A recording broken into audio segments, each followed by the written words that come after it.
welcome back to the channel. I just got home from watching Spider-Man No Way Home. Now, if you're watching this video, this is a spoilery review. I'm going to go into depth about the film, so from here on out, close the video if you're trying to stay away from spoilers. So, the film itself was incredible. I honestly think this is easily one of, if not the best Marvel film of all time. I was practically in tears for probably the last 45 minutes of the movie. It was incredible. Now, if you were aware of any of the leaks that happened earlier last year about this movie, those were true, and I was aware of them going in. But I stayed away from practically any kind of reveal or spoilers this past week or two. So even though I was aware of certain characters appearing, I didn't want to visually see it. I went into this with as minimal spoilers as possible, and the experience was incredible. Where should I start? Well, the leaks and the movie itself. When I go watch a movie, sometimes I like to go watch and think critically. Sometimes I like to be challenged. And sometimes I like to go for pure entertainment. And the fact that they delivered this film, which is a pure love letter to the fans, I will not say anything bad about this movie. I applaud what they did. I think it's remarkable. I think it's truly uniting all the fans together. They delivered something that I never thought we'd ever see, and it is incredible that they managed to do this. And let's begin with all three Spider-Men. They're all in the movie. Andrew Garfield, Toby Mcguire, Tom Holland, they were all in the movie. They showed up. They looked great. And I mean, I'm still in disbelief. I legit cannot believe it, And let's see. I want to go through all the characters starting from the beginning till the end. So the movie opens up, and essentially Tom Holland, Spider-Man, is reacting from the world knowing that Peter Parker is now Spider-Man. So he goes to Doctor Strange to kind of make people forget that he's Spider-Man, and things happen with that spell that Doctor Strange cast because of certain, limitations, and visitors from other multiverse start showing up, which in this case are the villains. But before Tom Holland's Peter Parker visits Doctor Strange, he gets a visit from the FBI, and they take him in along with with Aunt May and Michelle and Ned, but they get freed by none other than Charlie Cox, Daredevil, Matt Murdock, and that was such a delight. There were rumors that he was going to be in it. I was aware of those rumors, but to see him in the MCU, truly the real MCU, I applauded, I cheered, my theater went crazy. He's such a great actor, and he plays that character so well. I'm so happy that he's in it, and I'm so happy that we can see his character probably going forward. That was super amazing, and you kind of get a hint of his Daredevil abilities, and it was perfectly executed. So, but then afterwards he goes to visit Doctor Strange and casts a spell, and then they get the visitors from the other universes, starting off with Doc Ock. Now, Alfred Molina, Doc Ock, was terrific. It's like he never aged. I mean, the digital de-aging technology is so flawless these days. He looked just like he did 20 years ago.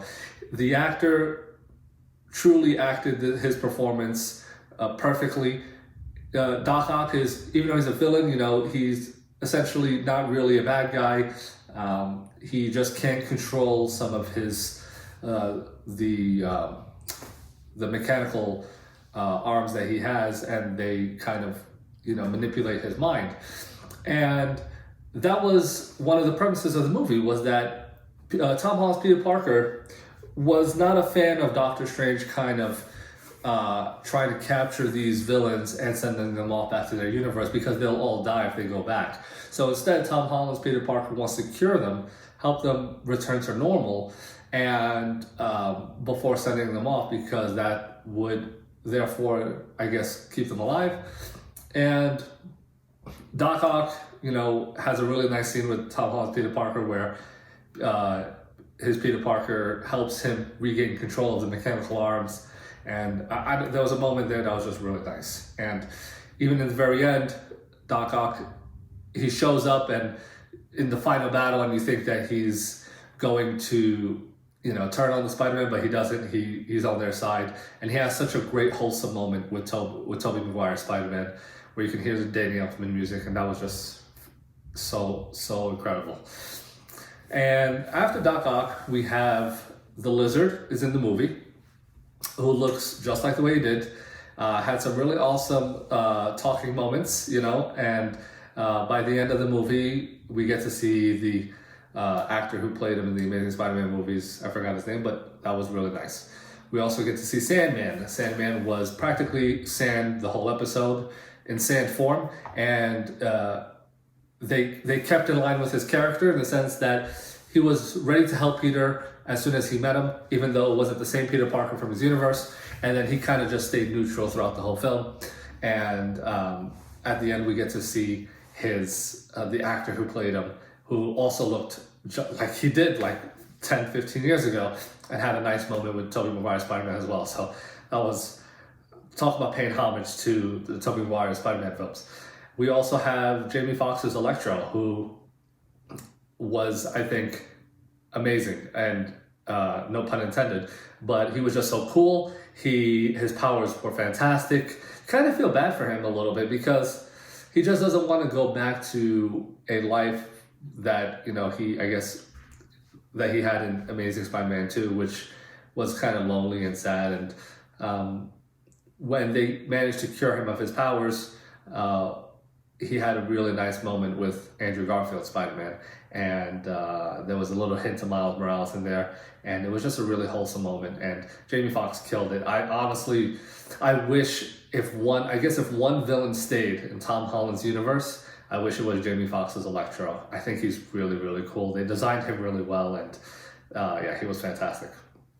And so Sandman, Lizard, Electro, Doc Ock, and the final villain is Green Goblin, played by Willem Dafoe, who absolutely stole the show, nailed his role to the T. He was, talk about an Oscar-worthy performance from his part. He had a great throwback. He had some great throwback lines. All the characters had great throwback lines from their films, which was really nice. And Willem Dafoe was like somewhat of a scientist myself, so that was pretty cool. And when we meet his character, we kind of see, it starts off in the sense that there's the Norman Osborn side, and then there's the Goblin side. And the Goblin side kind of goes away for a little bit and lets the Norman side kind of take the character forward, and he manages to contact Spider-Man and asks for his help. And as Spider-Man is trying to cure all of the villains, the Goblin side reappears and takes over and was in on it the whole time and tries to prevent those plans from curing the villains from happening. And there's a big clash between Spider-Man and Green Goblin, and it was a pretty brutal beatdown for both Spider-Man and Green Goblin. Spider-Man gets wrecked pretty badly, but also as Spider-Man is delivering damage to Green Goblin, you can see in Green Goblin's face that there's just this maniacal psychopath that's the Goblin's persona, and it's pretty terrifying. And in the wake of all of that, the Goblin causes some destruction where Aunt May is in the crosshairs, and Aunt May is right before she is about to die from the Goblin's destruction. She gives Peter the "with great power comes great responsibility" speech, and that was, talk about a tearjerker. I think everybody in the theater was pretty much crying to no end at that point, and it was really sad. But I thought the delivery of the line and him and his Spider-Man finally getting to hear those words was appropriate and done very well. And we're gonna miss her Aunt May because she was awesome. So that covers all the villains. Let me go to Doctor Strange. Doctor Strange in this movie is stern. He's powerful, and he's the same. He's the, he has to protect the world from and the world's realities. So he is very serious about consequences, and him and Peter come to disagreements where it leads them to this epic one-on-one fight where Spider-Man actually wins. And the battle was incredible. It was shot really well with all kinds of Inception, alternate reality things happening, and I really enjoyed that fight scene. What I really like about this movie and having Doctor Strange in this movie is that Doctor Strange he sees consequences, and he doesn't believe in taking the risk. The needs of the many outweigh the needs of the few. That's Doctor Strange. And Spider-Man is the best of all superheroes in Marvel. He's kind of their Superman in a way, or like Captain America. He's hopeful, and he stands for good, and him believing that he can save the villains where Doctor Strange doesn't believe that is the right direction in trying to differentiate, two heroes that, are both good guys but have different kind of methods and core beliefs. And in the end, I do think Doctor Strange should look up to Spider-Man or respect Spider-Man, because Spider-Man is this hopeful, good character, and I think by the end of the film he does. So that was Doctor Strange. Benedict Cumberbatch was incredible, and more on him later because he was in an incredible post-credit scene. Zendaya was awesome. Her Michelle was, in this movie, the right companion to Tom Holland's Spider-Man. It was the first movie where I felt like their love was truly real. I thought Zendaya delivered an incredible performance, and I really, really liked her character, and really kind of want to see more of her going forward, because she, in this movie, is more, I guess, also hopeful and more supportive of Tom Holland's Spider-Man, which was really nice to see, actually. Ned is the guy in the chair.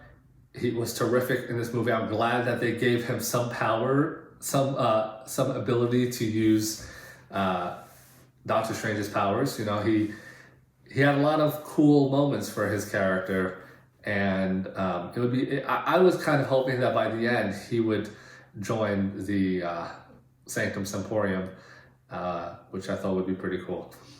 And then the next characters that I definitely have to talk about is Andrew Garfield and Toby Mcguire. And when they enter this movie, it's a game changer. And my theater was going crazy. They were going ballistic.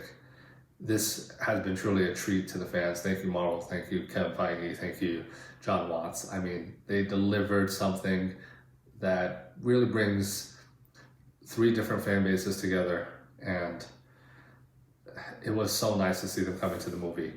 Andrew Garfield, let me start with his Spider-Man,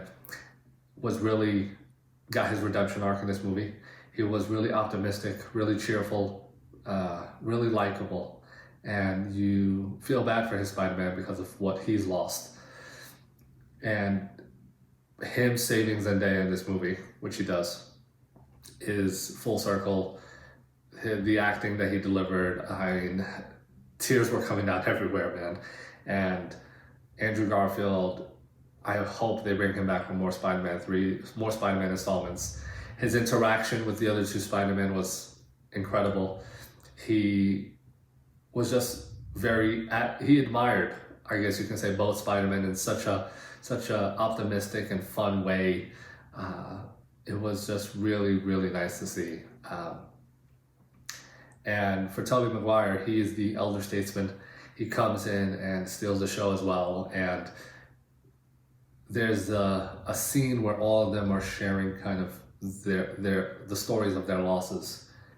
And it was just really sad and really wholesome and really bringing everything together. And whenever you hear the Danny Elfman theme that's associated with Tobey Spider-Man, I mean, you can't help but just shed a tear. Him talking about his Uncle Ben and the camera zooming in, and Tom Holland saying with great power, and then Toby finishing and Andrew finishing comes great responsibility. It's just so incredible. I mean, them interacting, Toby telling Andrew he's amazing, Andrew telling Toby and Tom that he loves them, all of them getting along so well, so happily, because they're all the same, was just really wholesome and nice. And in the very end, Tom Holland is about to kill the Green Goblin, and Toby Mcguire stops him from doing it. And this was another full circle moment, because you can tell that Toby Spider-Man really regretted how Norman died. You know, that was something that he couldn't prevent, and he prevented it this time. Seeing all three of them suit up, the money shots, the shot of them charging into the villains, I hope this is not a one and done. I mean, all three Spider-Men are just so great in their own ways. And Toby, in my opinion, he's the first. You know, he's the first. He is the elder statesman, the role model. He is what the other two Spider-Men aspire to be. And Andrew Garfield's Spider-Man has ways to go, but he's just incredible because he doesn't give up, and he will eventually, I guess, make it work. Just how Toby gives him the inspiration to keep going, because that's what the Spider-Men do. And Tom is just, he's the youngest, and he has gone through the most. He is going to go through more, and has these two Spider-Men now to kind of always remember. And this is truly like a remarkable moment for all these characters and all these fans. And this movie, I will not say anything bad about. It's still very fresh, and right now I'm going to give it a 10 out of 10. I'm going to go watch it again tomorrow, and what a movie. I mean, you cannot be disappointed with what they've delivered. This phase of Marvel has been incredible. They've delivered time and time again, and yeah, this movie is a 10 out of 10, a must-see, a love letter to all the fans. Absolutely brilliant. And now the post-credit scenes, we had two. We had a Tom Hardy Venom post-credit scene where Tom Hardy goes back, I think, to his universe, but a piece of the symbiote stays behind. And that piece is probably going to be for Tom Holland, his Spider-Man, or maybe for Flash Thompson, so you never know. And then the second post-credit scene was more of a trailer. We got to see a trailer for Doctor Strange and the Multiverse of Madness, which looked phenomenal, and it connected to the What If episode with Doctor Strange, and Wanda's in it, and it seems like Marvel is just going to deliver endgame level movies from here on out. Each movie, I mean, just looking at the last few, Shang-Chi, Eternals, No Way Home, and now Multiverse of Madness, these movies have been huge, massive in scale, and talk about the world building. This is very exciting for Marvel. I have no idea who the next main villain is going to be for the next Avengers movie, because they have so many different plot lines going on, and so many things are being teased and in the works. This is truly remarkable, and check out Spider-Man No Way Home. Watch it as many times as you can. This is what a time to be alive. If you enjoyed this review, please feel free to like, comment, subscribe, and share, and have a great day, everyone. Remember, with great power comes great responsibility.